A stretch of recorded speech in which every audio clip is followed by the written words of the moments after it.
Hare Krishna. I hope I'm audible. Yes, Prabhuji. So we welcome you all for today evening discussion. We're very close to the conclusion of our 1 month long journey. So before I start, I just wanted to know quickly how many of you have been there with us on this journey that we started almost 26 days before. Can you say yes on the chat box? Or maybe if you switch on your camera, then I can see you all who all are raising their hands. Who all have been part of this journey for 25 days, 26 days, or whatever. Okay, I see quite a few of your hands up. Okay, great. All right, thank you. So 3 more days to go. Probably you had enough of me for last 26 days. All right. So we have the 16th chapter titled as Divine and Demoniac. We'll begin our discussion. We'll offer prayers, seeking blessings of Guru Parampara and Lord Shri Krishna, so that we can speak something, benefit for my own consciousness and also for all of your benefit, and may speak in Parampara whatever our Guru Parampara have taught us. Starting with the prayers. Om Ajnanatirandasya Jnananjana Shalakaya Chakshurunmilitam Yena Tasmai Shri Gurave Namaha. Namo Vishnupadaya Krishna Pristhaya Bhutale Srimate Bhakti Vedanta Swami Niti Namine. Namaste Saraswate Deve Gauravani Pracharine Nirvishesha Shunyavadi Pashyatai Deshatarine. Jai Shri Krishna Chaitanya Prabhu Nityananda Shri Advaita Gadadhar Shrivasadi Gaur Bhakta Vrinda. Everyone together. Hare Krishna, Krishna Krishna, Hare Hare, Hare Rama, Rama Rama, Hare Hare.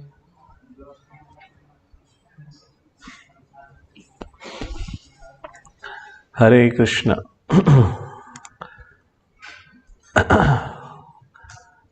So, a quick recap of what we discussed yesterday, and we'll begin our discussion with chapter 16. Yesterday we spoke about, or from chapter 15, titled as Purushottam Yoga, the Yoga of the Supreme Person, where in essence we saw the Lord Shri Krishna speaks of the wisdom that can help cultivate detachment. Detachment with this world, detachment with our desires to find permanent settlement in this world, detachment from our idea of finding happiness in this world. Krishna compares this world with a banyan tree upside down, indicating that this world is nothing but a mere reflection of the spiritual world. Our real happiness lies not in the material world, in the spiritual world. Although we are looking for the happiness, which is definitely a right search, unfortunately we are searching for it in the wrong place. Lord Shri Krishna then introduces the subject matter of spiritual world and then explains, Arjuna, one who do not attain spiritual world is forced to undergo punarjanama, reincarnation, and is forced to acquire another set of body with another set of senses. And one who is a foolish person does not see such transmigration. He does not see this reality of life, and he continues to suffer. Like this, Lord Shri Krishna explains, and then Lord Shri Krishna says, Arjuna, I am maintainer of all living entities. I am the one who I am the splendor of the sun, splendor of the moon, and of the fire. I nourish the physical body. I nourish the subtle body by giving them the intelligence, by giving them the wisdom, and by giving them the forgetfulness. And I also nourish the spiritual journey or the spiritual life of an individual by giving them Vedic scriptures. I am the compiler of Vedas, Vedaischa sarver ahameva vedyo, and I am to be known from the study of Vedic scriptures. Vedanta krit vedavid eva chaham.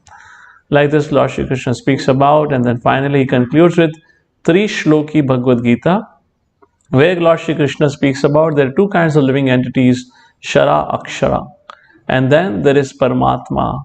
The Lord Shri Krishna describes the features of Paramatma, declares Paramatma or the Lord to be a person, to be a supreme person, and all other living entities are subordinate to him. And finally, one who knows this knowledge, one who knows this truth, engages in the devotional service of the Lord, is the conclusion of chapter 15. And today we begin our journey with chapter 16, wherein Lord Shri Krishna tells Arjuna, hey Arjuna, there are two kinds of living entities born in this world.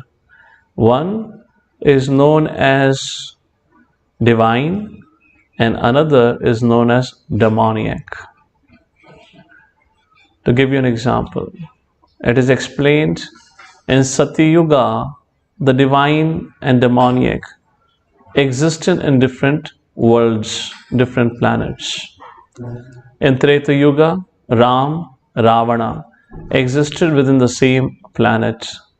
In Dwapar Yuga, divine and demoniac as Pandavas and Kauravas, headed by Duryodhana, existed within the same family.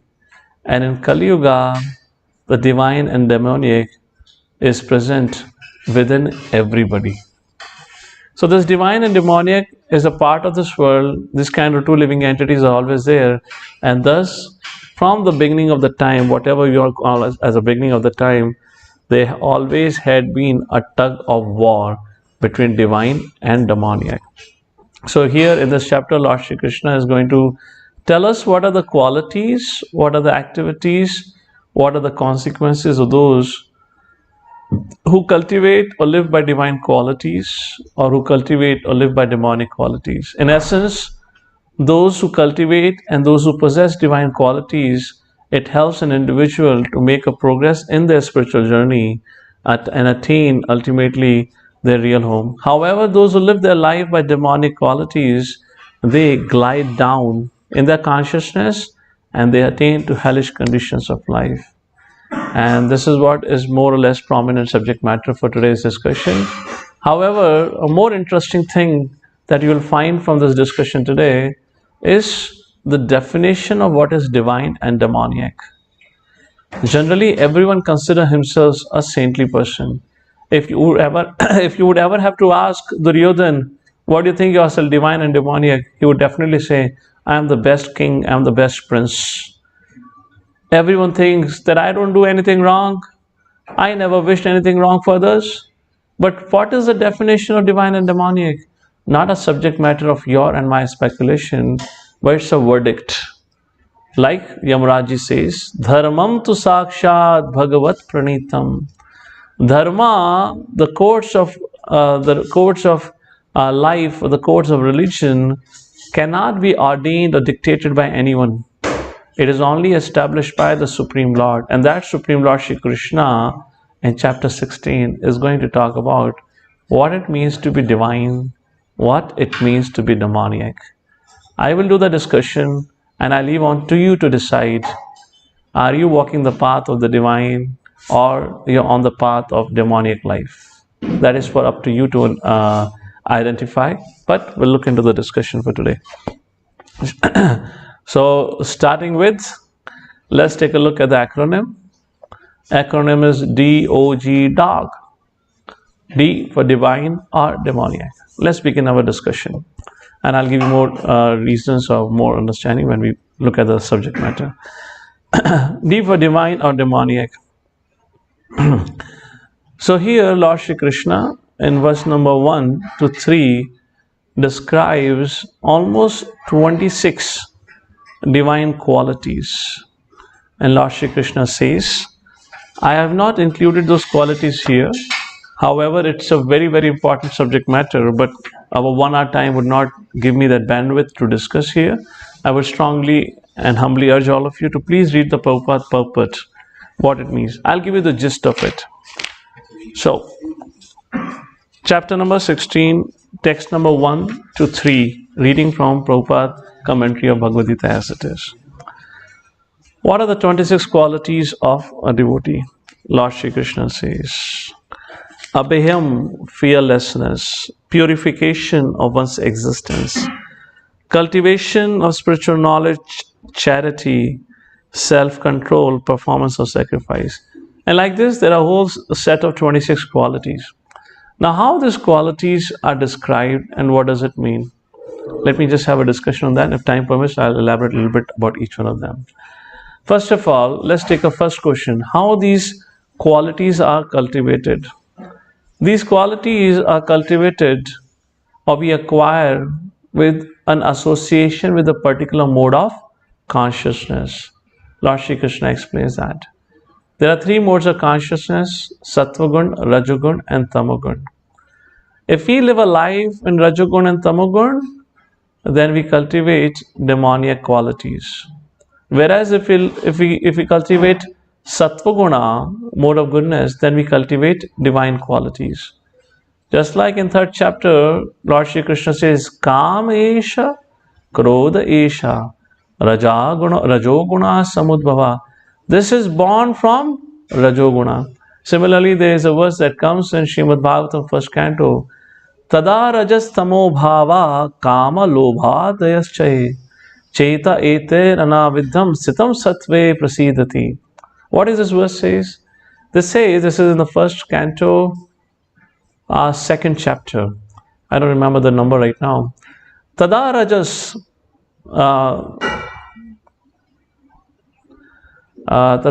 tamo bhava. Tada rajas tamo bhava. Bhava means the mode of raja and tamo, which leads to kama lobha dayaschaye, which leads to lust and greed. These influence of Raju and Tamagun naturally reduces Cheta ete anavidham sitam satve prasidati, one who becomes fixed in his relationship with the Supreme Personality of Godhead. The influence of the Rajagun and Tamagun disappears from that life of that individual, which means he becomes freed from all the bad qualities or the demonic qualities. That's the first thing. So these divine qualities, in essence, Lord Shri Krishna tries to explain, develops from the mode of goodness. And when we follow or live our life according to the mode of goodness qualities, like we eat a food which is in goodness, we wake up in a time, utilize for spiritual activities, just like we have early morning hours for spiritual activities. By this, we cultivate these divine qualities. So here, Lord Shri Krishna is explaining these divine qualities with an understanding to help us understand by this cultivation of divine qualities, we can make a progress. Now, what are these 26 qualities divided as like Abhyam, charity, study of the Vedas? To give an example, these qualities have to be cultivated or are to be, are according to one's Varna and Ashrama. For example, according to Ashrama, if somebody is sannyasi, then for him, Abhyam is one of the foremost quality. Fearlessness. Sannyasi cannot be fearful. Why? Because sannyasi is one who is in complete communion with the Supreme Personality of Godhead. Only that person can take to sannyas. Vita raga bhaya krodha, one who is free from raga, bhaya and krodha. Now, what is the quality to be cultivated or practiced for a brahmacharya? Is study of the Vedas. Similarly, here it is mentioned charity. We just read about the charity. Now, this is a quality which has to be cultivated by grahastha. Similarly, there are qualities like cultivation of spiritual knowledge, self-control. Self-control is to be practiced by everyone. Then there is a quality of vigor or strength that is to be cultivated by Kshatriya. So like this, these qualities are divided, and the point is understanding what position, what situation of life you are, knowing that we need to practice those qualities. So how do we cultivate this practice? Srila Prabhupada says everything is possible by practice. We should practice it. Like for brahmachari, study of Vedas, scripture studies, they should do it every day. And that's a point. Other way how to cultivate these qualities, is by being in association of people who have these qualities. Association is contagious. So this is gist of the subject matter, 26 qualities. Then ahead, Lord Shri Krishna speaks about demonic qualities. Majority portion of the subject matter focus on demonic qualities. So we'll also spend some time to understand what these demonic qualities are. So Krishna says, fourth verse, Dambodharpabhimanascha krodhaparushyameva Ajnanam cha vijatasya partha sampadamasuram. Please read the translation. Pride, arrogance, conceit, anger, harshness, and ignorance. These qualities belong to those of demoniac nature, O son of Pratha. So, we are coming to the conclusion of Bhagavad Gita, but we have not given due credit to one character because of which Bhagavad Gita happened. So, I feel today we should speak a little bit about that personality who was solely responsible for all this, what we are studying today. I'm not talking about Arjuna. I'm talking about, any guess? Duryodhana. So, this is the verse which glorifies Duryodhana. दंभो दर्प अभिमानश्च क्रोधा अज्ञानम पारुष्यम करके anger harshness, yes, like this patha sampadam asuran. So let's take a look at these qualities, what it means, and I'll give you more examples from the life of Duryodhana as we proceed ahead. So dambho means pride. What does pride means? Pride, this is, dambho, if you look at pride, arrogance and conceit, there's not much difference in English dictionary if you look at the word. And what is the difference in pride and arrogance? More or less it's the same thing, they're considered synonyms. But what is the difference in dambho, darpa, abhimana in Sanskrit when these words are used? So first, dambho means to be proud when you have nothing to be proud of. Just like a beggar is proud of his penny. Got the point? That it means dambho. Somebody is proud of his beautiful look. Let's imagine Superga is proud of her beauty. What is there to be proud of her beauty? She is not beautiful at all. So that is dambho. Darpa refers to arrogance. What it means? It refers to being proud when you possess some good quality. Maybe proud of one's wealth, proud of one's education. So this person becomes arrogant. What is conceit? Conceit refers to a desire to be worshipped by others. When you don't deserve to be respected, but still a person have the desire to receive respect. And of course, anger refers to, for any issue, any minor issue, person becomes angry. Now, these are the qualities for asuram. Now, one of the key feature of an asuram is, or difference between asuram and devta is, asuram lives their life, or asuras live their lives with a single intention, and that is to fulfill their desires, which loosely is also called as lust. Now Krishna is going to speak about lust again in this chapter. Now what is the big problem in, or what is the problem in fulfilling one's desires? When you fulfill desire, when your desire is fulfilled, does anyone know what happens once our desire is fulfilled? Then there is a voice comes within our mind and it says, "Ye dil mange more." How many of you had that feeling? Then greed develops. We want to have more.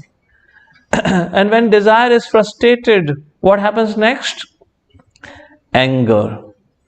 So these are the constant feature of a asuric mentality or a person with demonic qualities.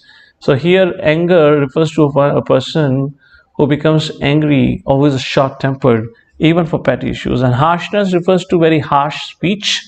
And finally, ignorance. What does ajnana means? Three things Prabhupada described in purport. First, such a person do not know what is right, what is wrong. Second, ignorance means to do things whimsically. Whatever the mind dictates, the person does it. And third, and the very important, to do not recognize any authority. Duryodhana's life, if you study, he 110% fulfills all these qualities. He never heard to Bhishma Pitama, Vidura, not even to Krishna, never accepted any authority. He always acted whimsically, whatever he felt like, whatever he wanted to, he did it. Just like when the Pandavas went to Vanvas, suddenly the suggestion came to him, why don't we kill the Pandavas in Vanvas because they're all alone?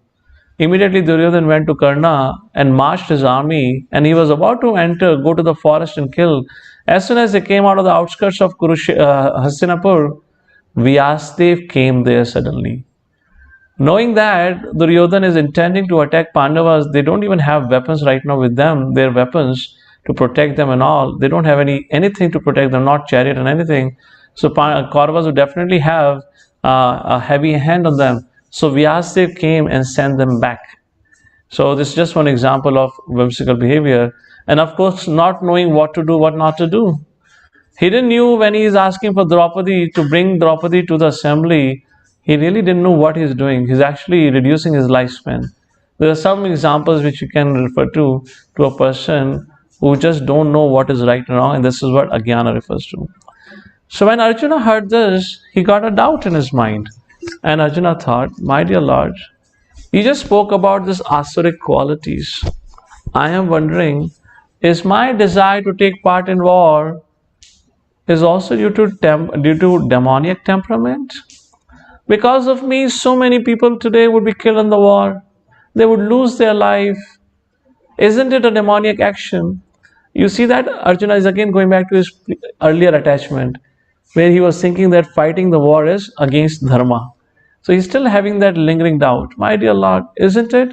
So Lord Shri Krishna says, Arjuna, no, that is not demoniac. And Lord Shri Krishna explains in text number 5. I'll read out the translation. Text number 5, Krishna says, the transcendental qualities are conducive to liberation, whereas the demonic qualities qualities make for bondage.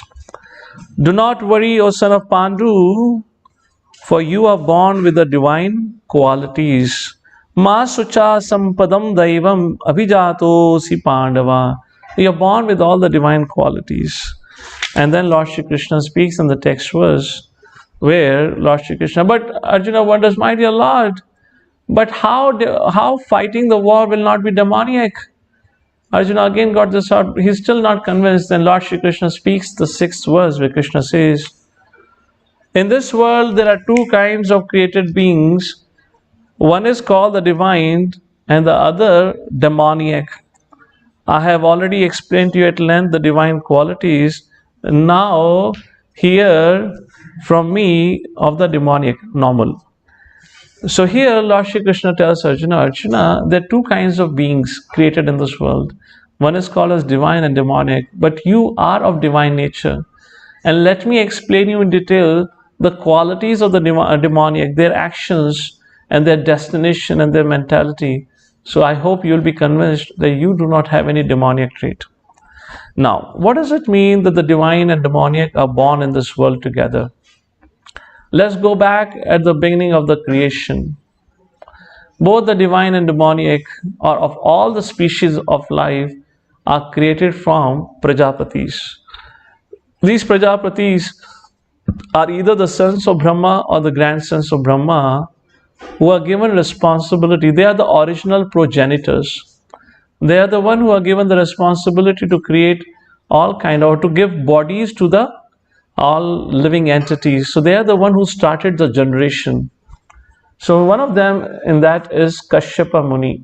He's also known as Saptarishi, one of the 7, the 7 stars in the sky, the constellation.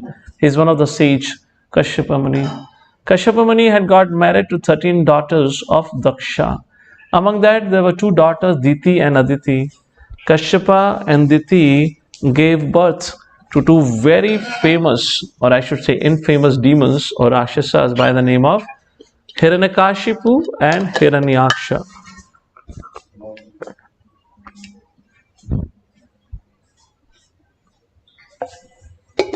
And Kashyapa Muni and Aditi, they gave birth to 12 Aditya.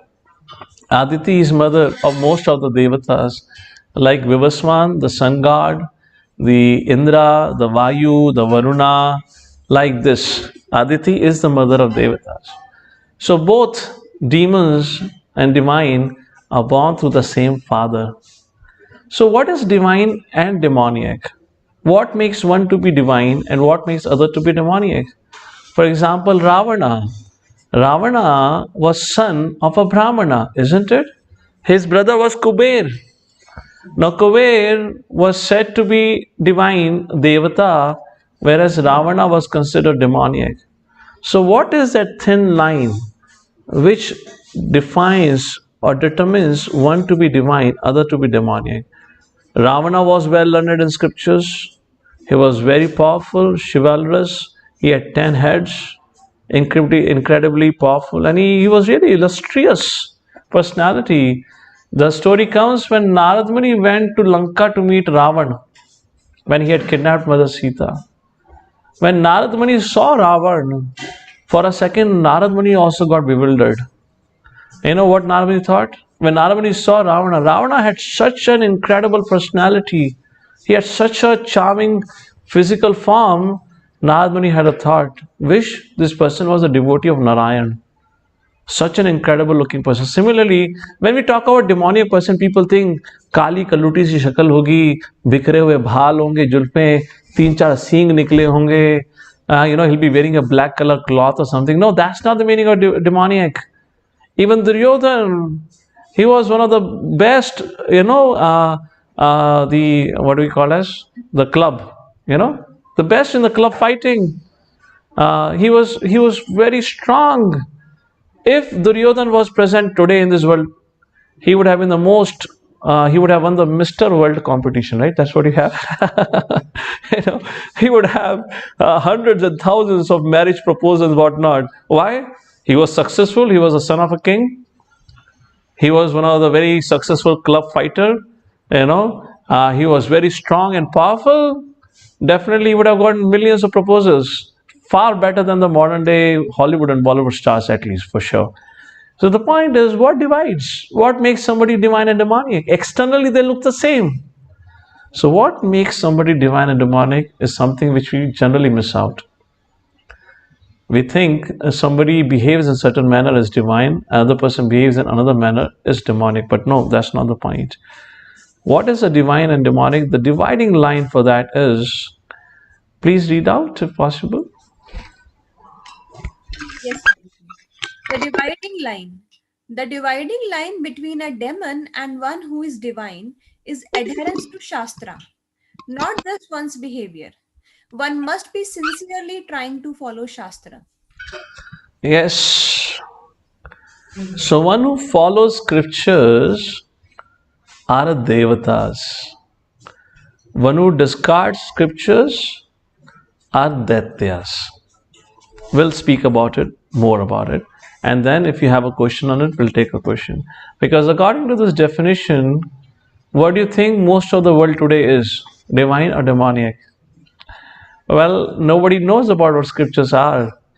First of all, we have to establish scriptures are not mythology. I had to take a 2-hour session for most people to tell you the scriptures are not myth, they're real. Then we can start learning what scripture says.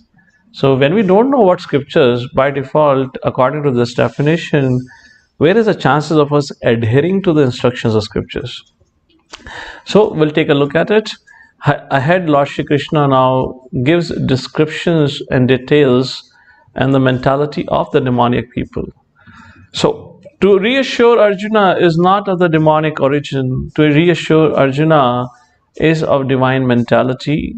And to encourage him to perform his dharma, Lord Shri Krishna in this section is going to speak about the activities, the mentality, and the qualities of one who has demoniac propensities.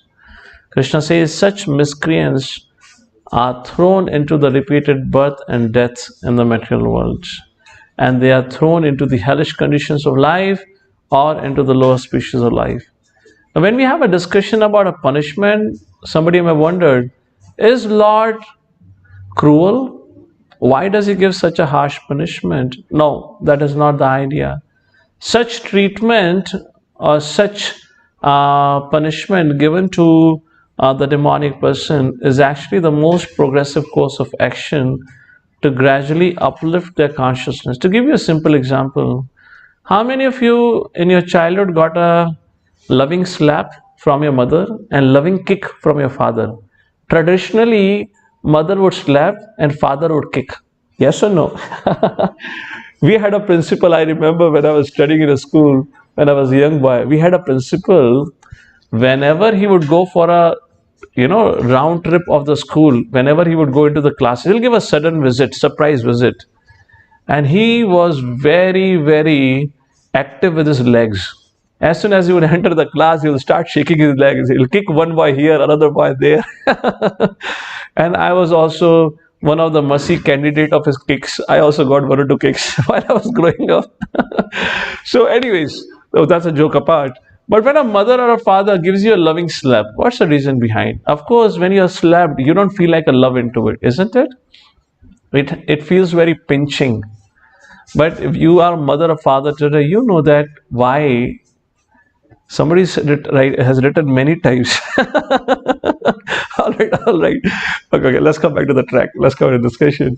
So, but if you're a mother or father, you know very well when you get angry, or when you're upset with your child, when you punish the child, is actually to warn the child not to repeat the mistake. It's only for that person's good or the child's good. And that is how Krishna, as a loving father, gives us a little punishment so that we don't take the wrong path. That's the whole idea. So demonic philosophy and mentality and activities generate immeasurable anxiety for the individual and causes great disruption in the society.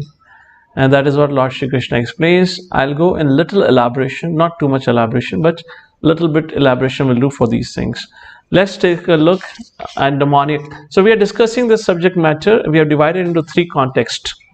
The first context is demonic nature and activities.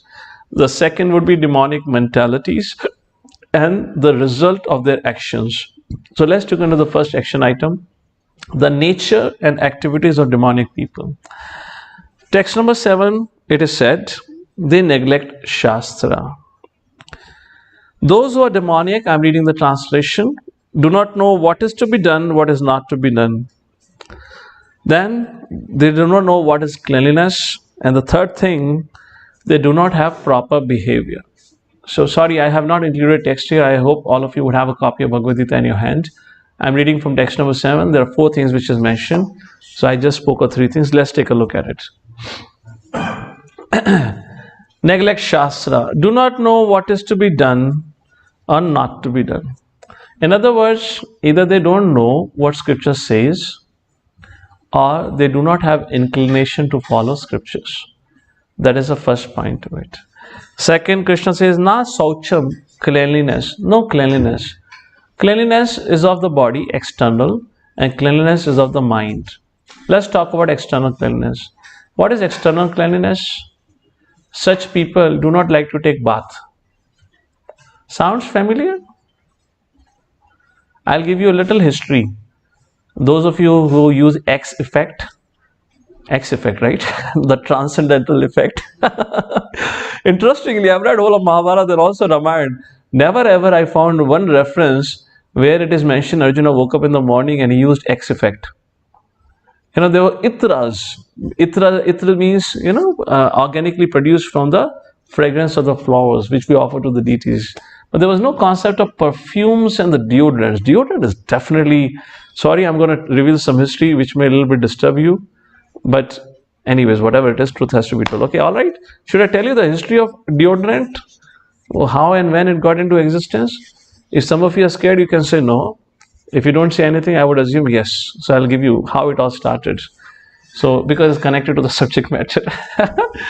So until the 16th century, there was no word like deodorant. By the way, deodorant is a very recent terminology. Perfume was the word which was given. Paris perfumes are the most famous in the world. You might have heard of it. You might see often this on the airport. Anyways, let's come to the subject matter. In 16th century, the state of the European and the Western society was so pathetic that nobody would take a bath there for six months straight. Just like Kumbhakaran would wake up once in 6 months, like that, people in the West would take bath once in 6 months. So imagine if somebody has not taken bath for 6 months, how much smelly and disgusting they would be. Now, just to not interfere in the sense gratification, because if you're smelling so bad, your sense gratification becomes very difficult, particularly the sensual pleasures. So not to disrupt one's sense pleasure, which is the highest pleasure, is a sex pleasure. So they had to find a means. They could not encourage people to take bath. So what did they do? They discovered deodorant. And that is how the deodorant came into existence, of the perfume. So the person can overcome the foul smell of his body or her body. So demonic nature, cleanliness, don't take bath. Srila Prabhupada went to the West. Hippies, Prabhupada had to teach them. You have to take bath. I'm not going to go into the more details of bath, but let me just tell you, because we're talking Bhagavad Gita is important. According to Brahminical traditions, according to Vedic culture, if somebody passes or attends to the nature's call, has to take bath. That's a standard. Your body becomes unclean. So that's about cleanliness. So such demonic people, nature activities, do not take bath. Internal cleanness.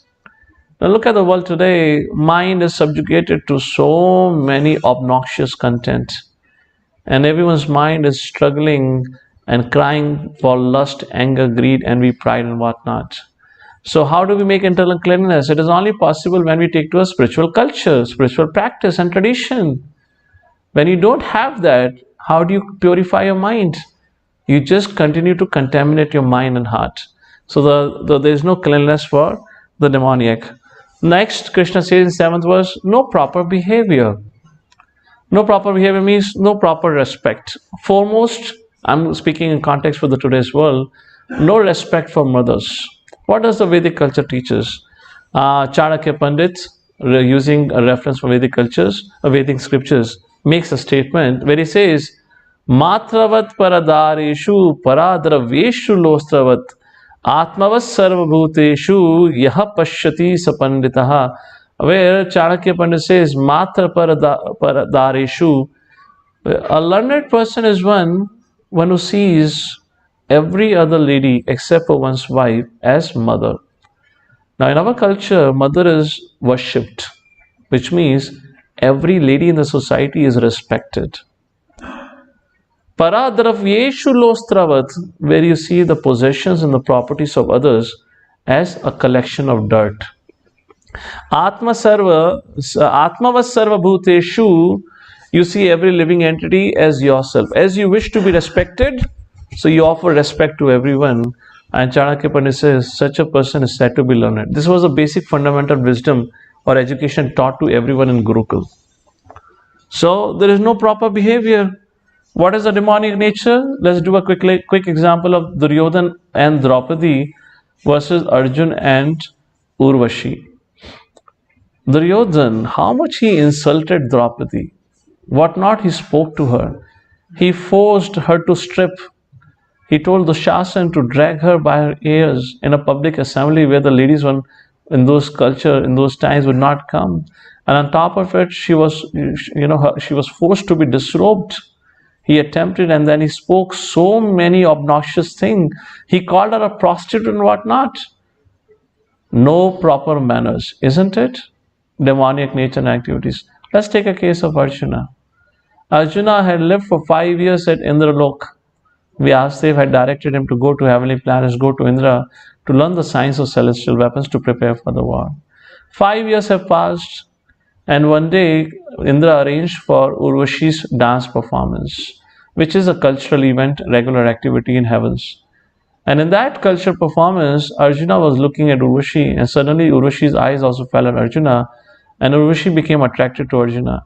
Late night, middle of the night, Urvashi went to the house of Arjuna, and she presented herself to Arjuna for an opportunity to enjoy. As soon as Arjuna heard this, Urvashi was the most wanted and the most beautiful woman in the whole of the heavens. When she went and presented herself to serve Arjuna, Arjuna closed his ears, he closed his eyes, he said, "No, what are you talking? You are like a mother to me. I have never seen you different than Mother Kunti or Mother Sachi, the wife of Indra." So Urvashi said, "How dare you talk to me? Why were you looking at me? Why were you gazing at me when the cultural performance was going on?" And Arjuna said, "My dear mother, I was looking at you because while looking at you, I was remembering our ancestors. You are one of the causes of the presence of Kuru dynasty on planet Earth because you had married King Pururuva long, long ago. And I am your great, great, great, great, great grandson, which means you are my great, great, great grandmother. How can you even think like this? But Urvashi got so angry and so upset. She said, these are the rules which do not exist in heaven because the rules and regulations are different for different places. But Arjuna did not agree, and that's the reason Urvashi had cursed Arjuna to become an eunuch, which later on Indra reduced that punishment for 1 year, which he used in his Agyatavas. So this is an example of a proper behavior or improper behavior. Respect. They don't have a respect. Text number 17. Ritualistic. What does ritualistic means here? I read out the verse. I'm not going to go into details of all, but just few verses. Okay. Text number 17, translation. Self-complacent, always impudent, deluded by wealth and false prestige, they sometimes proudly perform sacrifices in name only, without following any rules or regulations. Duryodhan, this chapter is dedicated to Duryodhan, by the way. Okay, so I'm again going to use Duryodhan, only know the character for today. When Pandavas were in Vanvas, Duryodhan, by the way, never slept peacefully. So Duryodhan was always looking for an opportunity to somehow insult Pandavas. So he had remembered that how great was the Rajasviya Yajna performed by Pandavas. So he wanted to perform a Yajna which is equivalent to Rajasviya or greater than Rajasviya, so he can show how great he is. Now the Yudhishthira Maharaj had performed Rajasviya Yajna not because he wanted to show to the world how great he is, but he wanted to establish the supremacy and the position of Lord Shri Krishna and please Krishna because it was Krishna's desire. What was Duryodhan's desire? Not to please the Lord, although the yajna was meant for him. You know which yajna he could perform? He could not perform Rajasviya yajna because of the rules and regulations, because the king who performed Rajasviya was living, so he could not perform. He performed Vaishnava yajna, or Vaishnava sacrifice. Whole and sole purpose of that yajna is to please Vishnu, but when he performed the yajna, he had no intention of pleasing Vishnu. That is the meaning of ritualistic. You getting the point? People acting as devotional, people performing religious activities, but it is ritualistic. In today's day and time, you see there are a lot of ceremonies that happens for Kali Puja, for Durga's Navaratri, for Ganesh Chaturthi. I would not make too much comments on this subject matter, but if you have attended any of these functions, you know what goes on there is even worse than rituals. They even don't follow any rituals. At least Duryodhan followed rituals. He got brahmanas, there was some fire yajna, there was a charity given, there was a distribution of the prasadam. What they give here? They give you Frankies. They give you chowmein, and that too for that you have to purchase. They put a food counter. There is no prasadam distribution. And then you have Hollywood and Bollywood songs glorifying Ganesh Durga. Of course not. There's no Hollywood and Bollywood song. So what are the songs about? So what is this? This ritualistic process, what they do is not even called as divine. It is called as demoniac. Text number 17, I just read for yourself. Where they do a sacrifice only for the name's sake or to prove oneself to be better than others or to show that how spiritual they are to others. Text number 9, where Krishna says, what are the activities of such a person? Reading text number 9. The demoniac who are lost to themselves and have no intelligence engage in unbeneficial, horrible works meant to destroy the world. So here Lord Shri Krishna talks about, Ugra Karma.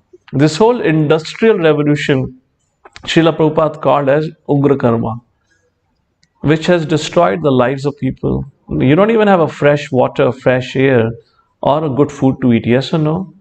Because all the industrial waste either goes into the air as pollution or goes into the river as pollution. We don't even have fresh water and air to breathe. Because this whole industrial revolution, the families are no more staying together. Everything has become nuclear family. That has led to the disintegration of the social structure, have led to more divorces, more child abuses, and more criminal activities. These are not my conclusion inferences. These are inferences and conclusions of those who study social structure. If you want, I can give you the references of some of these people who have studied the social system for more 2 to 3 decades. and have described the same conclusion as scripture says. So what is this Ugra Karma? The foremost of which Srila Prabhupada writes in the purport is, one is the slaughterhouses, where they're destroying the lives of innocent animals and they're destroying their own future lives. And second is the activities like developing bombs like nuclear bombs, which are only meant for the destruction. So this is what, these are the demonic activities where they don't do anything for the good of self or good of others. That's the whole point here.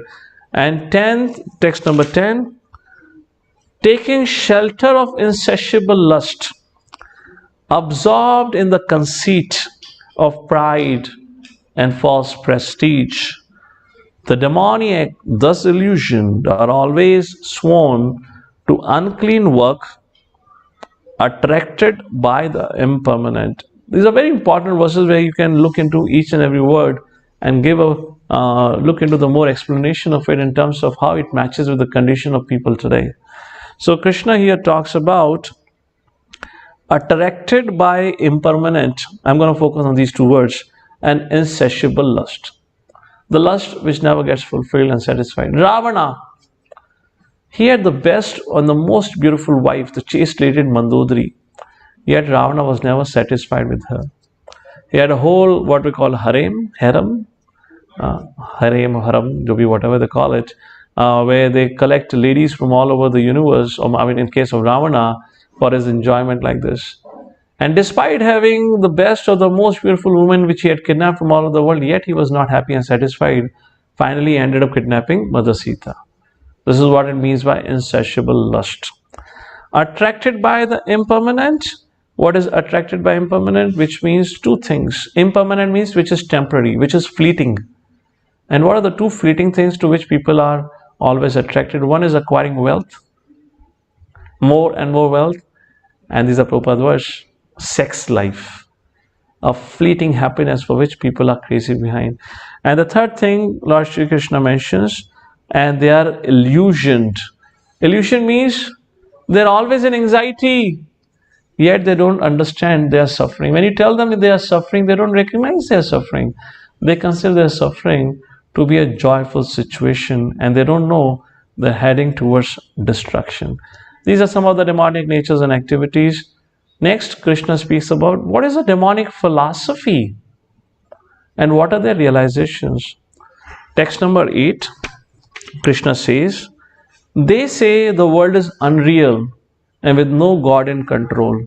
So this refers to all the scientific society or the atheistic people who come up with theories like Big Bang theory, the Darwin's theory, or the chance theory of Richard Dawkins, which says the God is not in control. Everything has happened by chance, or else there is no reason or the purpose of this world. So what is the idea which they propagate through this?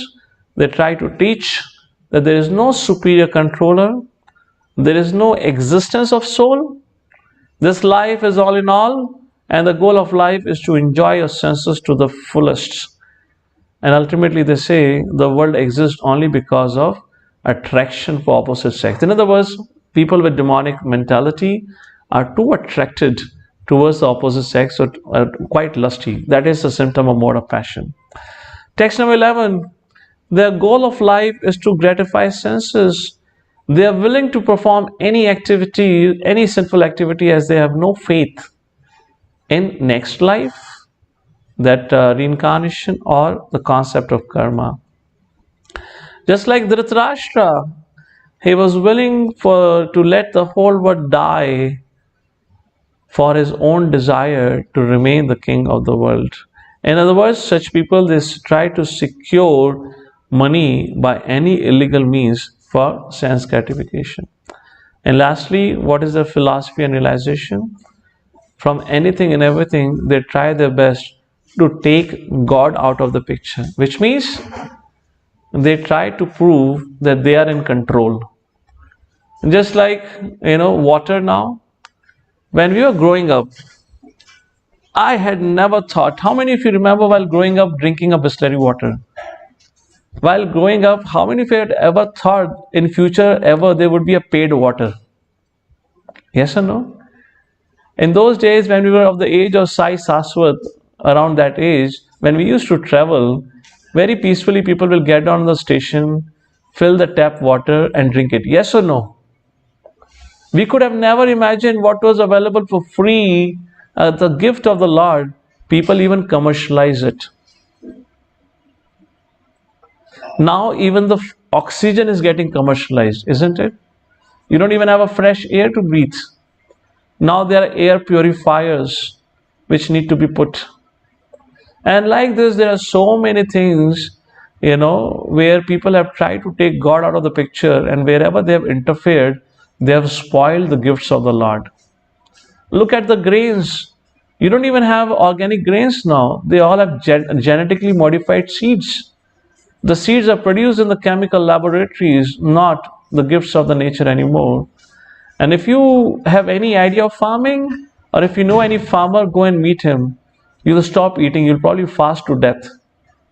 What they do and how they do farming, how much chemicals they put into whatever they grow.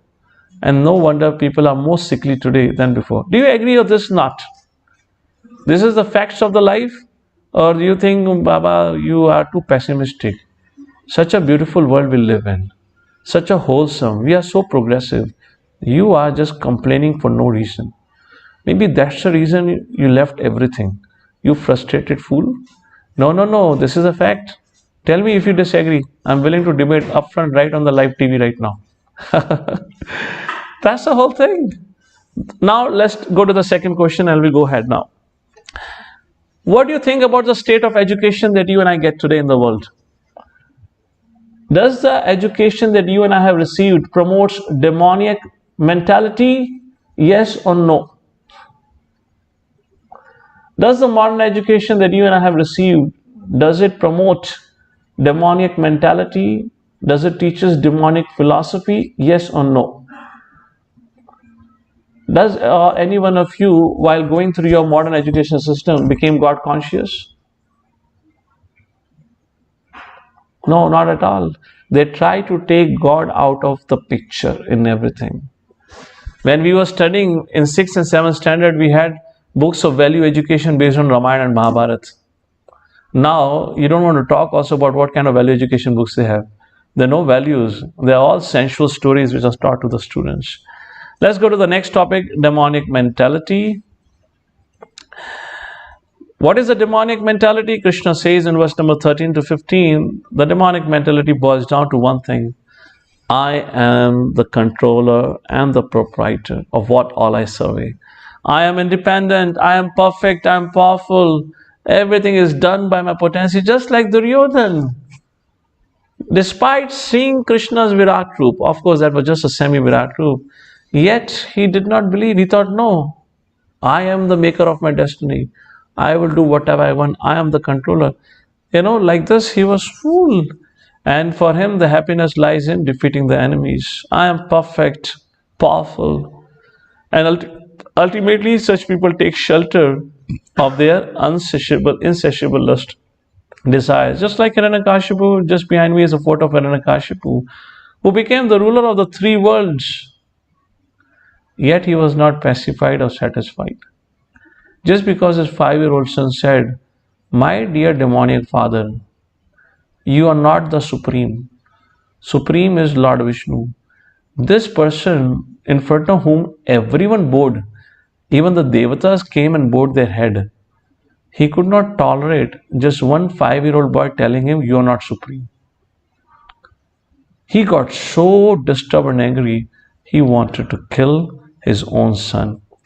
And last, and very important, envious of the Lord and scripture. What is a demonic mentality? Look at Shishupal. Just naturally, he envied Krishna. Look at Dantavakra. He had crossed all the limits of foolishness. He mounted 2 extra hands on his body. He was the first created caricature in the world. After him, we got Putales in the showroom. He mounted 2 extra hands. In one of the hand, he holded lotus. In another hand, he got conch. And third hand, he got a disc of Vishnu. Like that, he went around telling that I am... That was Dantavakra, right? No, that was not Dantavakra. Or maybe Dantavakra. I'm confused in the name. Dantavakra, or Pandrak. Sorry, that Dantavakra was Shishupasana. Pandrak. Dantavakra was also named as Pandrak. And when Krishna and they had a fight, Pandrak said, "You charlatan, you cheater, you are not Vishnu, I am Vishnu. You give back my Sudarshan Chakra." Krishna said, "Well, why do you want my Sudarshan Chakra? You already have a Sudarshan Chakra." Then for a second he realized, yeah, I do have a Sudarshan Chakra with me. But no, I want your Sudarshan Chakra. I want to show the world that your Sudarshan Chakra is not real. Krishna said, see, you're inviting a death. You're inviting danger. If I leave my Sudarshan Chakra, then you will not stay alive. And Pandra became angry. How dare you challenge me? And then he threw his Sudarshan Chakra. Now, what was a Sudarshan Chakra? That was a cardboard. And then Krishna threw his Sudarshan Chakra, which pierced his Sudarshan Chakra and cut off the head, all the forearms of this Pandrak. Now, here is the concluding point of this. I want all of you to think out loud. Are you ready? Envious of the Lord and Scripture. Does any one of you, based on your knowledge and understanding and whatever you read and heard, do you know of any person who worshipped Vishnu but envied Anya Devatas? Anyone? Or else, do you only know of cases where anyone and everyone who we call as demons or demoniac always envied Vishnu? Yes or no? Now, Prajapati Daksha. Now, Prajapati Daksha and Lord Shiva, that was a more of a familial conflict. This was a personal conflict. Now, Prajapati Daksha was not demon as per se. He was Prajapati, he was appointed, he was a great pious person who God. He had a personal conflict with Lord Shiva. So that cannot be generalized. Where he had a personal conflict with Shiva, where he just didn't give respect to Shiva considering he's his son-in-law.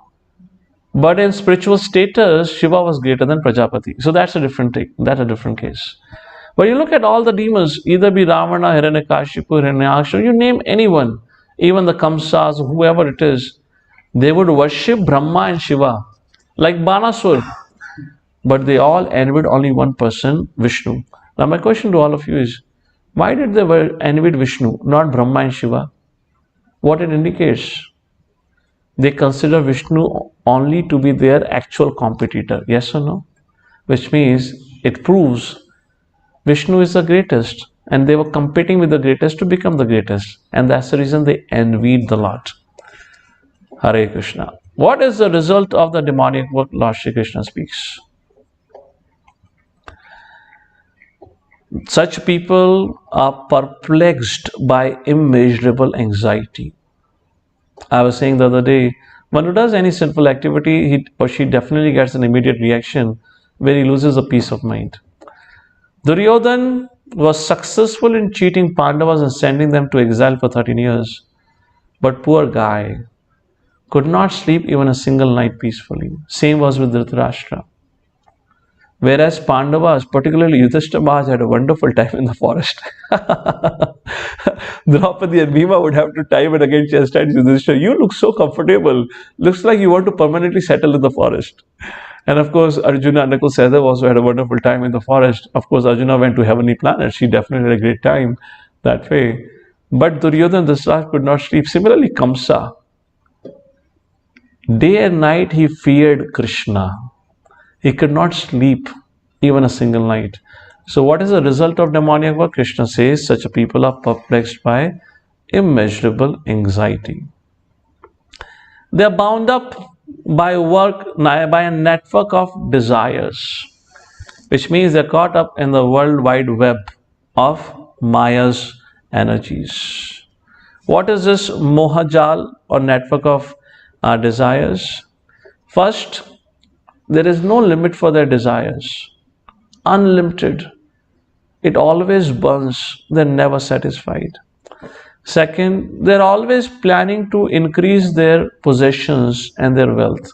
Their mind is always absorbed in that. And third, the illusion is they think whatever advancement they've had is because of their hard work. And they do not believe or understand the laws of the Lord. And finally, anyone who becomes their competitor Unless they destroy that person, they don't peace or they don't sit peacefully. Deluded by and bewildered by false ego, strength, pride, lust, and anger. Wherein, which means such people, they manufacture their own process of yajna or sacrifices, just like Ravana tried to build a staircase from earth to heaven, and now people are trying to build different spacecraft to send humans onto other planets. So this is what, bewildered by false ego, strength, pride, and lust, anger, people try to do like this, and fall down into hellish, abominable life in demoniac species. So ultimately, they destroy themselves. So in text number 18, Krishna also mentions about envy. Such a person are envious. The envy exists at two levels: envy for self and envy for super self or the super soul. Envy for self means self abuse, where people become addicted to alcohol, drugs, gambling, and all wrong activities is nothing but a self abuse. And envy for the Supreme Lord results in abolishing, disregarding, or discrediting the existence of the Lord and not believing in the Vedic scriptures and putting forward false argument to prove that God does not exist. To be independent and powerful in all and every action. In essence, of the subject matter of divine and demoniac. Just like there are stages of bhakti, similarly there are progressive stages of bhakti life. Request the host to read out. How does this demonic life progresses? How it begins with? Please read. The demonic philosophy breeds a demonic mentality. The demonic mentality leads to demonic activities, and the demonic activities bring demonic results. So, from where does this demonic life begins with? From the demoniac philosophy, which means demoniac education. Now you know where we are, why we are in a state of suffering in the world today. Why there is so much chaos, why there is so much disruption, why there is so much distrust. Because there is no Vedic education. Nobody studies Bhagavad Gita, scriptures like Srimad Bhagavatam. People are glued to doing their PhDs and MTechs and whatnot in some mundane subject matter, and that is what give birth to this demonic life. Finally, in text number 19 and 20, Krishna gives the destination, where Krishna says such a person either goes to the hellish condition of life or they take birth into the lower species of life. Like that, Lord Shri Krishna concludes in 19 and 20. And at that point of time, Arjuna began to ponder. And Arjuna thought, my dear Lord, how does one become demoniac? Or what leads to somebody becoming demoniac? What is the foundation of it? So here Lord Shri Krishna explains in this concluding part, it is all a matter of choice. And only humans have the ability to choose. Krishna speaks about in the concluding section about the gates to hell. Krishna says every living entity has a choice to escape the material life and attain to the spiritual world. And they have the choice to be in the material world and continue with their suffering state. And it all begins with three gates to hell. These are the things that leads to the destruction of the soul in this world. Trividham narakasedam dwaram nashanamaatmanaha kama krodhastata lobhas tasmadetatrayam tayajat. The more one becomes freed from lust, anger and greed, the more his existence becomes pure. Kama, when it is fulfilled, it results into greed. And when kama is not fulfilled, it results into anger. It all begins with kama.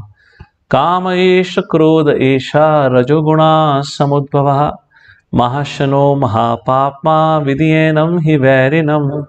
Third chapter, Lord Shri Krishna says, kama is born of mode of passion.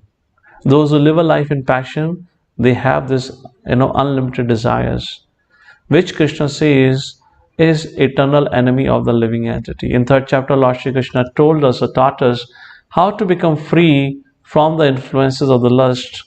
And the foremost education, the foremost point that Krishna said there was to cultivate the transcendental knowledge. And the sum and substance of Bhagavad Gita is, we had discussed that time, if you want to get freed from this influence of lust, then we have to practice A, B, C, D. And now here Lord Shri Krishna is going to again emphasize the importance of taking shelter of scriptures. Scriptures, studying scriptures, we cannot study scriptures by ourselves unless we have association of devotees. So A for association, B for scriptures, C for chanting the holy names, and D for Krishna Prasadam sets us free from the influences of lust. So why is Shastra so important? Because directions, Krishna or the Shastra give us the directions to exit the material world. Chapter 15, we just saw Krishna compare this material world to a hotel room. In chapter 8, we saw Krishna compare this material world, or he stamped the material world with a place of misery. Like this. And in chapter number 5, verse number 22, Krishna says, we're trying to fulfill their material desire. They only give birth to misery. And then there are instructions where Krishna says, how you can attain to my abode. Antakale chamameva smaran muktva kalebaram. Or as tadvidi pranipatena. Except a bona fide guru. So like this, scriptures gives us a way to attain freedom from the material life. How does Shastra do this? Shastra does it by teaching us about regulated life and elevating us to a life of goodness and beyond. So rules and regulations, we have already discussed all this while. 4 activities to be given up and 4 positive activity like ABCD to be accepted in one's life, which gives us or allows us to live a life in mode of goodness. And then Krishna says, 23rd verse, Ye shastra viddham musrachya vartate kamakarataha na sasiddham avapnoti na sukham na param gatim. One who discards scripture injunctions, act according to his own whims, neither attains perfection nor happiness, nor the supreme destination. Therefore, Krishna again emphasizes, what is the difference between divine and demoniac? Demon is one who does not follow scriptures, and devatas or divine are one who follows scriptures. Is following Shastra enough? Yes, following scriptures is enough, because the goal of the scripture is to bring us closer to Krishna. Vedaishcha sarver ahameva vedyo vedanta krit vedavid eva chaham. Why people do not follow scriptures? Because they do not believe it's factual. They consider it to be hypothetical or fictitious. In fact, Vedas are the word of the Lord. I hope you would all have attended, or actually I believe today morning there was a video shared on your WhatsApp group. Are Vedas factual or fictional? So if not, you have not seen that, please see that. It will give you more insight into the subject matter. Vedas are the words of the Lord, and Veda word itself means knowledge, which Krishna has given us for all the living entities in this world to find a way to live happily in this world and to quit this world forever. Like this, we come to the conclusion of chapter 16. In essence, in this chapter, Lord Shri Krishna talks about 2 living entities that are always to be found in this world, divine and demoniac. Krishna instructs Arjuna, through Arjuna, he wants us not to take the path of a demonic life, because it's destructive, it's self-abusive, and it causes harm to others. The destination, even their present is miserable and their destination is miserable. Krishna elaborates what are the demoniac nature. I hope all of us have understood what it means to have a demonic qualities and divine qualities. Those, sometimes we misunderstand divine and demoniac. They consider somebody to be divine to have a, halo behind his head. And those who are demonic, they consider them to have a, 2 hoofs coming from the head, some very ugly looking face, deformed body. No, that's not. I guess in this session or other session I was saying, Ravana had a great beautiful body. When Narad Muni saw Ravana, he was so charmed by his form, he wondered, wish Ravana could have been a devotee of the Lord. Duryodhan was very extremely strong and a smart person. But the point is, what we put faith in. Whatever faith, accordingly, our lifestyle is determined. and then decides what's our destination will be. With this, we come to the conclusion of chapter 16, and tomorrow we'll be talking about chapter 17, the divisions of faith. Another very interesting subject matter. So, with this, we conclude here for today. Thank you all for joining. Srila Prabhupada ki Jai. Hare Krishna. Hare Krishna. Thank you so much, Prabhuji. Prabhuji, so far I can see two questions, one from Tanmeji and another from Sai Shashwat and Kamalika Mataji also. So, Kamalika Mataji, could you unmute yourself first? Yes. Hare Krishna, Prabhuji. Hare Krishna. Yes, Prabhuji. In Bhagavad Gita, there are two points that is mentioned quite repeatedly. One is false ego, and the another is object of knowledge. I am stuck into these two matters. Can you please explain it? What was the first one? False ego. False ego refers to misidentification. Ego means I. I refers to identification. So when we identify ourselves with this material body and with the mind, think that mind or the body is what I am, that is what false ego. So that just like you have a false ego, there is also true ego. True ego means one who knows that he is not the body and the mind, but the Atma. So that is what it means. So when you're bewildered about our own existence, just like Krishna says, Mamai Vamsu Jiva Loka, Jiva Bhuta Sanatana. Are all these living entities are my part and parcel, but when since the time they have come into this material world, they all have become bhutas. You understand bhutas? Ghostly beings. Now, what is a ghostly being? Now, when ghostly being is like a mobile phone with two SIM cards. There is another Atma sitting into the body of that body. So when a person is possessed by a ghost, he forgets his identity. Yes or no? Now, how do you know so much? Have you ever met a ghost? But it's a fact, actually. That's a fact. So you might have seen in some horror movies and all that, but this is how it happens. So when somebody is possessed, I guess in this forum or some forum, I was giving that story, right? I narrated the story of where I saw a person being possessed by a ghost. A lady got possessed. Oh, okay. This is a scary story. I should not tell in the night time. But in essence, it's a story of a lady who get possessed by one of her own relatives, who is a male. And when she get possessed, and when she begins to speak, now she is not speaking as a female, she is speaking as a male. कहाँ थे तुम लोग? आई नहीं इतने समय से, 20 साल हो गए मुझे मरे हुए. Now, so this was the whole thing. So she completely forgot her own identity. She began to speak as if she is that person who was speaking. So that's the whole point here. So bhuta means everyone has forgotten their real identity. They've forgotten who they are. They're part and parcel of the Lord. And that is the state called as false ego. What's And next? another thing is object of knowledge. That is the subject matter of 13th chapter, where object of knowledge means the object of knowledge is to understand Atma and Paramatma. We need to know these, and when we know these, we know everything else.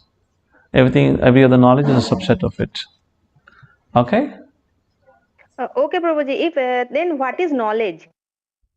What is jnana? This is also a question of the 13th chapter. What is jnana? Jnana means three things. To know who am I, who is Lord Shri Krishna, and what is the relationship between me and the Lord. This is subject matter which we had discussed in the 4th chapter of Bhagavad Gita. What is transcendental knowledge? To know who am I, who is Krishna, who is the Supreme Lord, and what is the relationship between me and the Lord. And you can extend it to also know what is the relationship between me, Lord, and the Prakriti. This is Jnana. This covers everything. Okay. Hare Krishna. Hare Krishna, Prabhuji, related to this, Science Ashwat has a question. How can we stop false ego? Sai Saswat, I guess last time I told you to chant 2 rounds. Now because you want to stop your false ego, from today you start chanting 2 extra rounds. Okay, so you chant 4 rounds. This is a process. Gradually you'll be able to overcome your false ego. Fine? Hare Krishna. Sai. Krishna Prabhuji.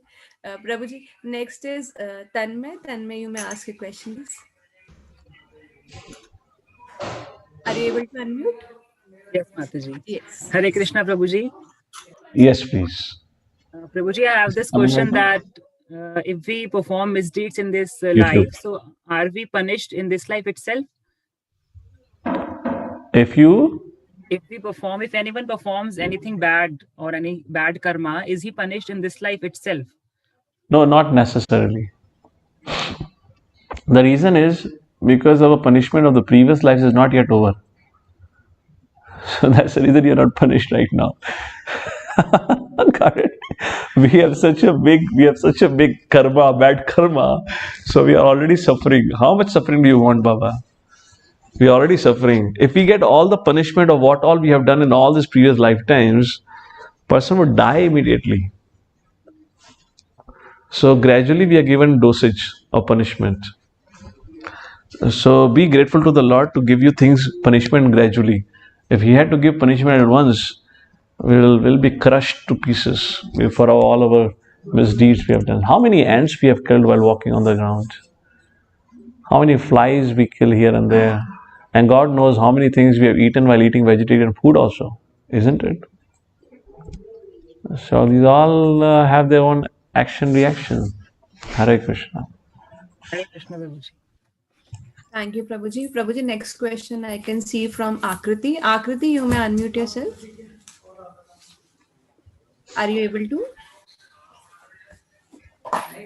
Okay. Else, Jagannath Prabhu, would you like to ask a question? Oh, Akriti is there. Yes, Akriti. Prabhuji, I had one clarificatory question and one question pertaining to what you spoke about demoniacs and divine. So in the previous chapter, we spoke how everything is a reflection of the spiritual world, whatever exists in the material world. Does that also entail that there is divine and demoniac souls also that exist in the spiritual world? Something on those lines?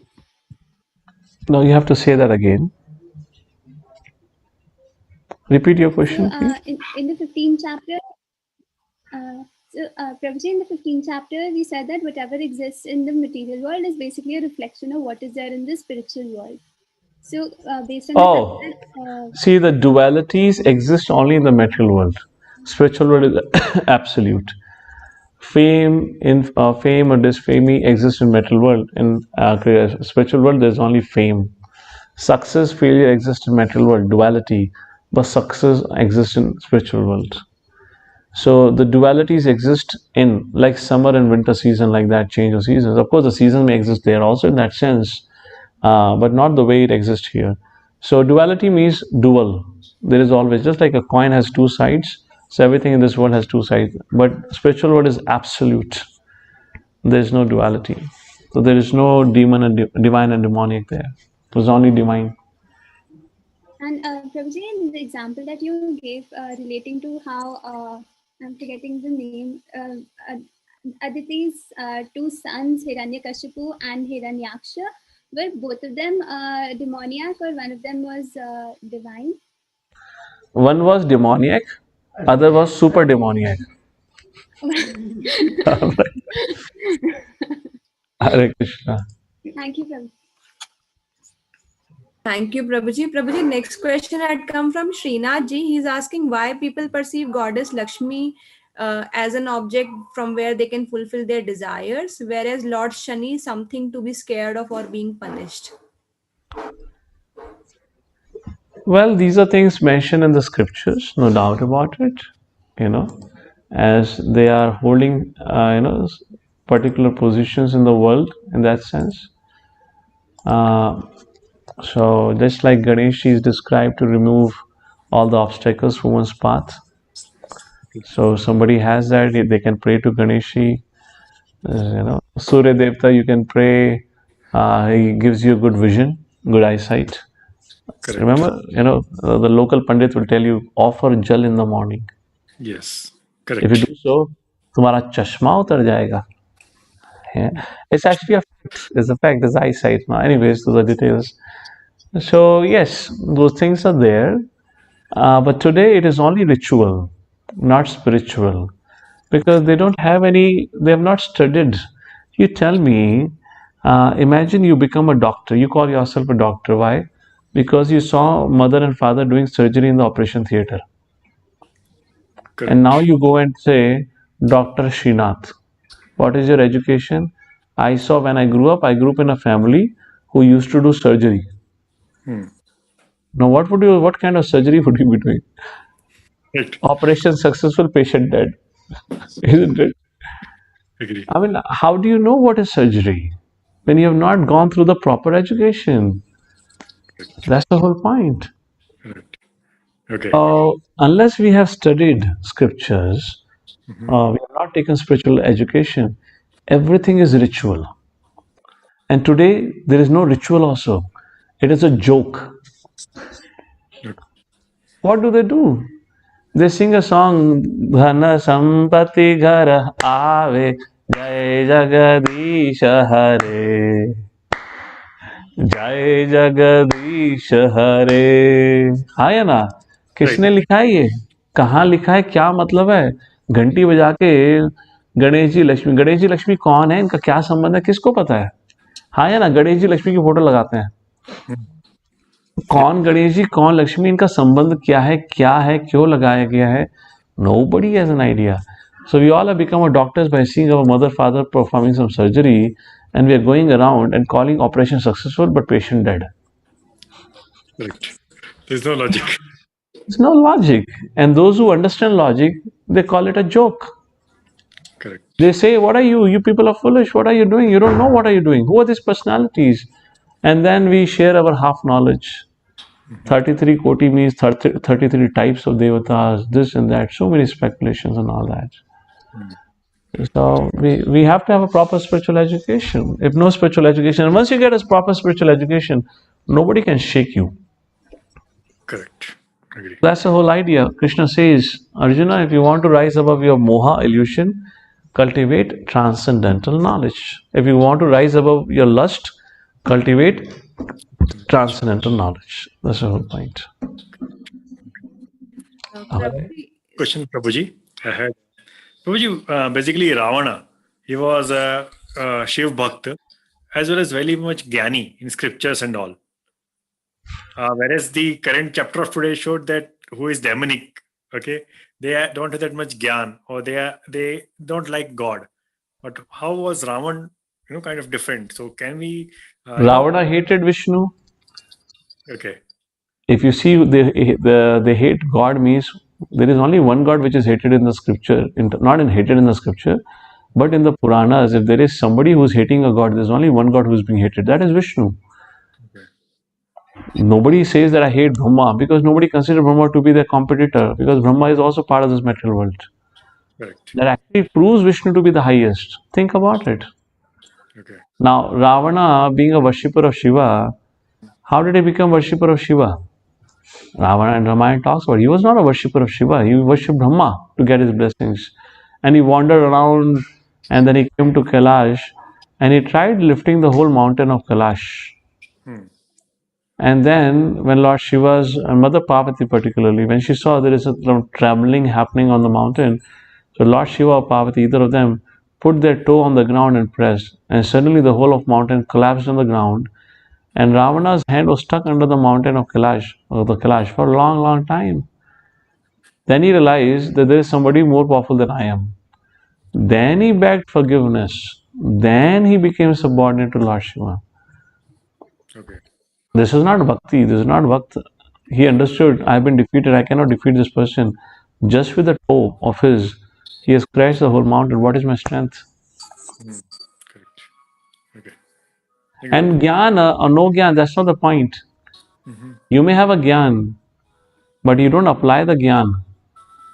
You misuse the jnana. Ravana was a Brahmana. He knew the science of Atma and everything, but he could never apply it.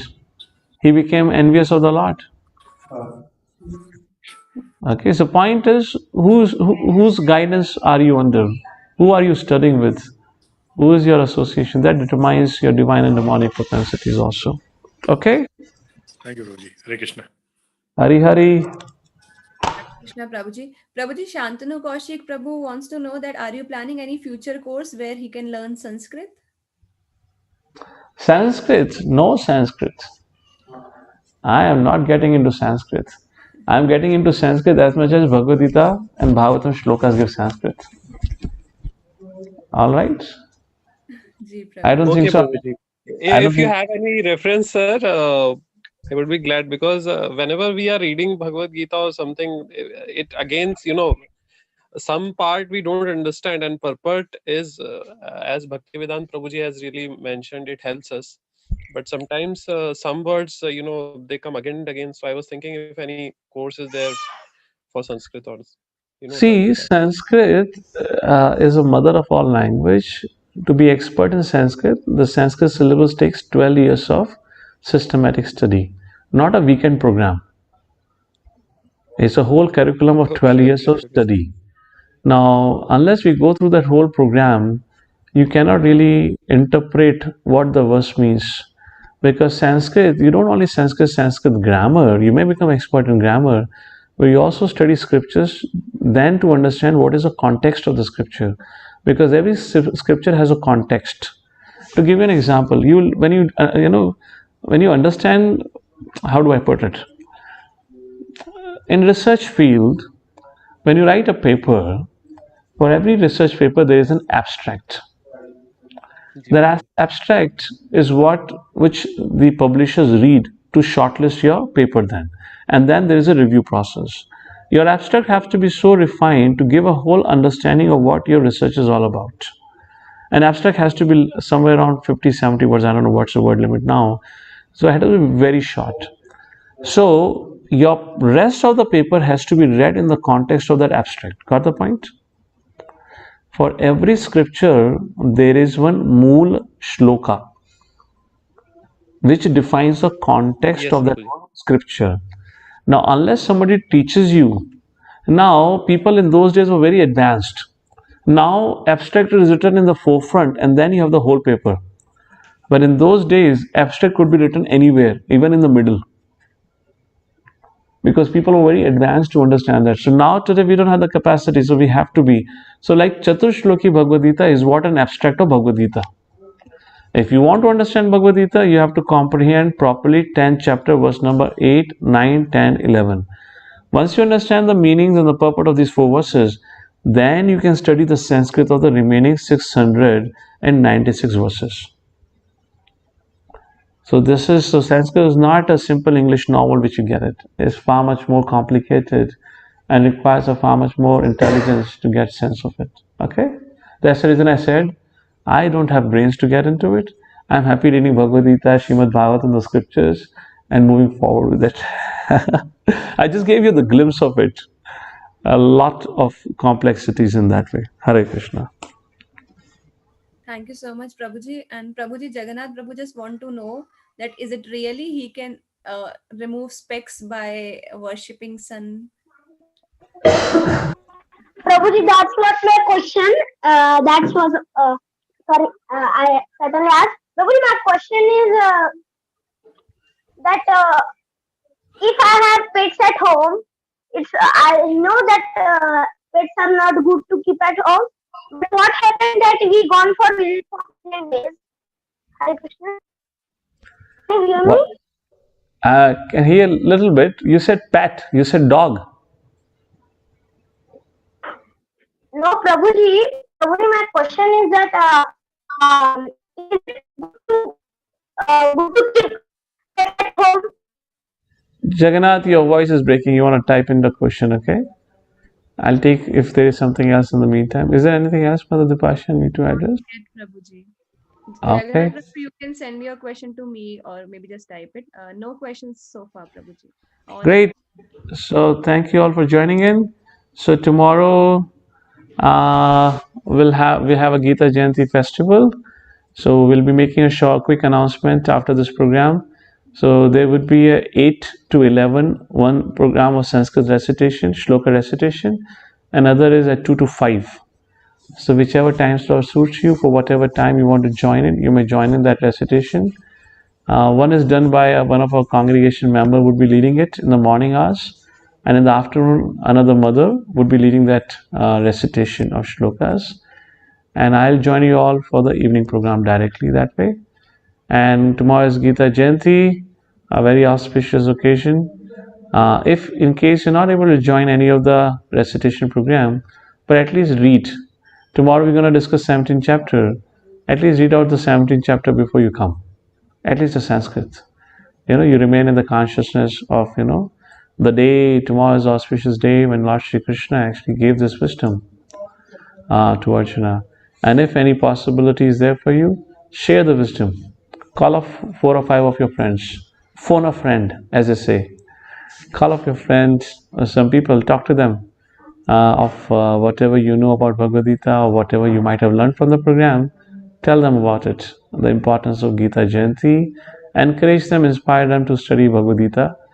And I guess after a short while, all these recordings will be available on YouTube. I believe it's already available, right? It's already available. Yes. Yeah, so you can share with them if in case it helps them to get connected with the wisdom of Bhagavad Gita. All right. Hare Krishna. Thank you all. Have a wonderful evening. And we are coming right to the close of our 1 month saga of the marathon, as I say. So on the coming Sunday, you all will be liberated and can have a much needed New Year break, probably. Krishna willing, we'll meet again hopefully sometime in 2021 again. All right. Hare Krishna. Srila Prabhupada ki jai. Hare Krishna. Thank you so much, Prabhuji. Thank you so much, everyone, joining today's session. And we look forward to have all of you tomorrow for morning recitation, as well as tomorrow we are going to have 17th chapter. Again, very interesting chapter. Trust me, that is the division of faith. When you will read it, you will just enjoy it. So it's very, very practical in nature, very, very interesting in nature. It's totally practical in nature. So Hare Krishna. Thanks a lot. Have a blissful Krishna night. Hare Krishna. Hare Krishna. Hare Krishna. Hare Hare Krishna Mataji. Hare Krishna.